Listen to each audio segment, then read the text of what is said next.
Being in the right environment itself is satsang. Satsang does not necessarily mean gathering. Satsang means realizing what affects the mind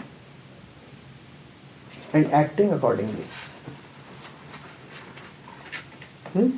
Give the mind the right food, give the mind the right companions. The right companions of all kinds. Right books, right food in the physical form, right sleep, right activity, right exercise, right internet, right people, right city, right locality, right house, right husband, right lover. That is satsang. Yes? How we can define right? That which does not unsettle the mind, that which does not load the mind with more and more ideologies, thoughts, opinions. What did the question begin with? Is boredom contagious? So what is then the definition of the right environment? An environment that is not eager to load you with stuff. That is the only definition of the right companion. That is also the definition of the right friend, or the right husband or wife, or the right acquaintance. Someone who is not very eager to wash his dirty linen upon you. Someone whose presence in your life does not make you unsettled. Because our nature is to remain settled. Then comes someone, piles up his garbage upon you, and you start shaking under the impact. Now that shaking, you don't always call as shaking. Sometimes you just call it pleasantries. Sometimes you call it responsibility. Sometimes you call it excitement. Sometimes you even call it love. Discipline. Or discipline. But that is one benchmark that you must always use to assess the kind of environment you are in. Is your environment bringing you to peace? Is your friend or teacher or lover bringing you to peace? Or is he a cause of more perturbance, more annoyance? Does he provoke ambition inside you? Does he repeatedly take you to the past and memories? Does he keep loading you with responsibilities?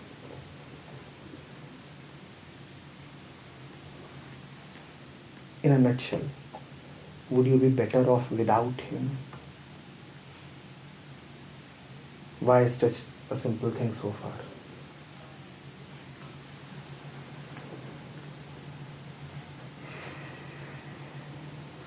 Okay, let me put it otherwise. On a clean slate,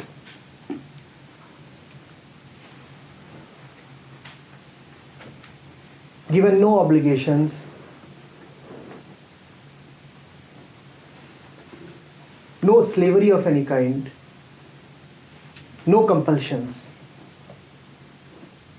would you still want to be with that person? No weight of the past, no greed of the future. Would you still want to be with that person? That is the test of satsang. That is the test of right relationship.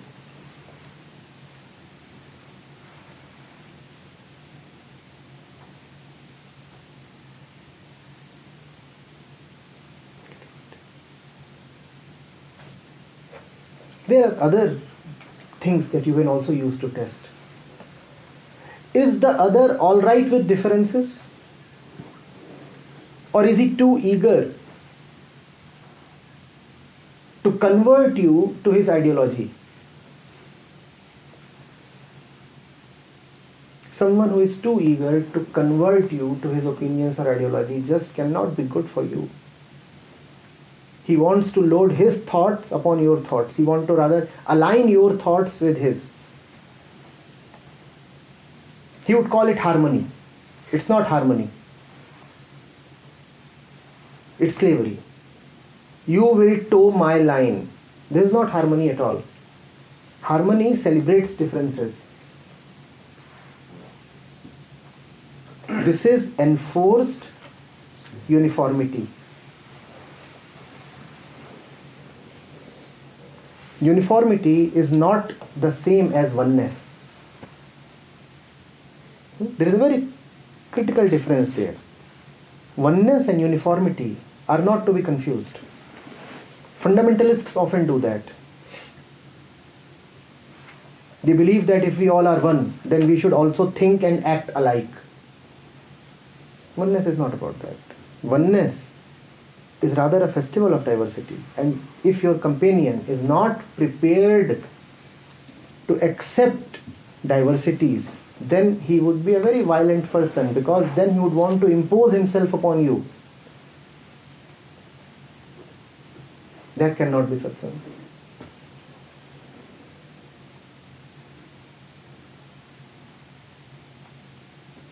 Yes? So if there is hope of someone being not right always, Of course, of course. so how do I tackle that? Because, for example, I am in a relationship with someone. Now I can't expect this person to be right always. Yes, of course. So then will I say that he is not ready to accept that diversity and he is not good for me? Another, do you drive? No. Okay. Do you ride a bicycle? Yeah. Of course you do. Now you're riding a bicycle. The best case scenario is that you are sane and the rest of the traffic is also sane. So everybody is driving in his lane, in the speed limits, in the right positions. Correct? Now suppose you come across a particular stretch of road where the traffic is really unruly. What do you do then? How do you know how to respond? Now there is a truck coming in front of you in the wrong side, and that too at a high speed. What do you do? And to make matters even more interesting, the driver is weaving his way through the road. How do you respond? Alright, so there can be many responses. I might try to change my way. I might not be able to even see that, and there can be an accident. And I mean, there can be Which many, responses would you multiple prefer? responses. Yeah. Which responses would you prefer? Obviously, if I could see this man coming zigzag and changing his way, I will obviously prefer changing my way and riding my cycle on a safe path. Yeah. Now there can be many ways to safety. Yeah. Many ways to safety. What is one common thing between all these ways? You could even stop your bicycle and get down. Or you could, move down into the rough. You may say that the rough is preferable than being in front of the... Of course. But what is one common underlying thing behind all the right responses? You have to be alert. Your own sanity. Your own sanity. When you know what is right, then it is not at all a difficult matter to tackle both the right and the wrong. First of all, you have to be right. Remember that when you move to ICU with 38 fractures in your body, it does not matter who was at fault. Does it matter? Will the medication be different? Will the recovery time be different? Of course, psychologically you can draw some solace by saying that he went to jail, not I. But materially, does it make any difference? Your life,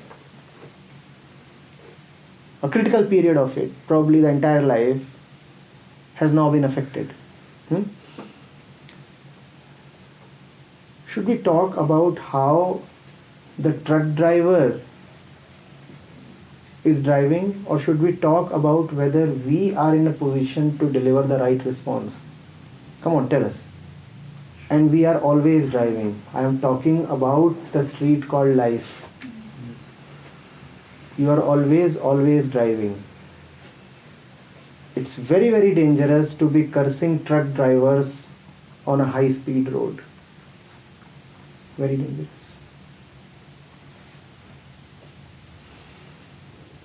You are not there to curse them. You are there to make your way through them. To make your way through them, you just have to be yourself alert. Ask, am I alert? Do I know what is the right response to a situation? Maybe the truck driver is meandering because he too is cursing somebody. It's quite possible. You may feel that is the only possibility. Otherwise, why would one zigzag? He too probably has somebody in his life who, does not listen to him or is too dominant. We all have our excuses for insanity.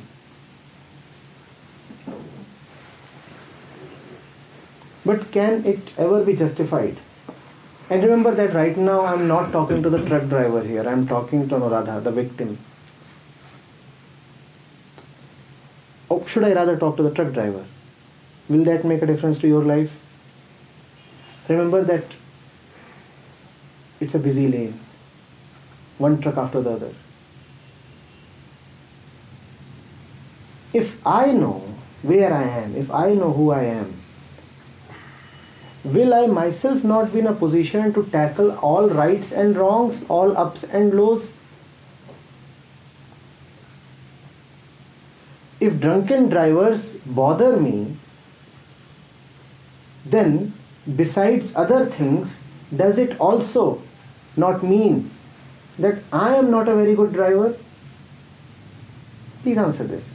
Of course, we can all complain about law enforcement, about inculcating the right kind of habits in drivers. We can even go to the so-called root cause and figure out whether the process of distributing licenses is fair.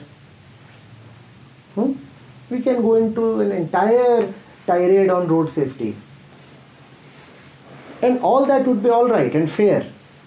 But shouldn't we first start with ourselves? Shouldn't we first start with ourselves? In spite of the best road safety practices, you will keep on meeting enlightened drivers.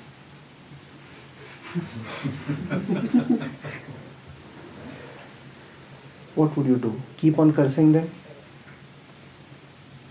Please.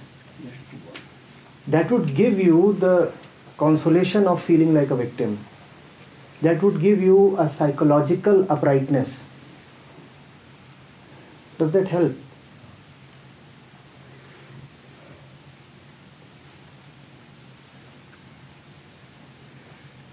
Please be in the right center. Then you will be able to reply to everything.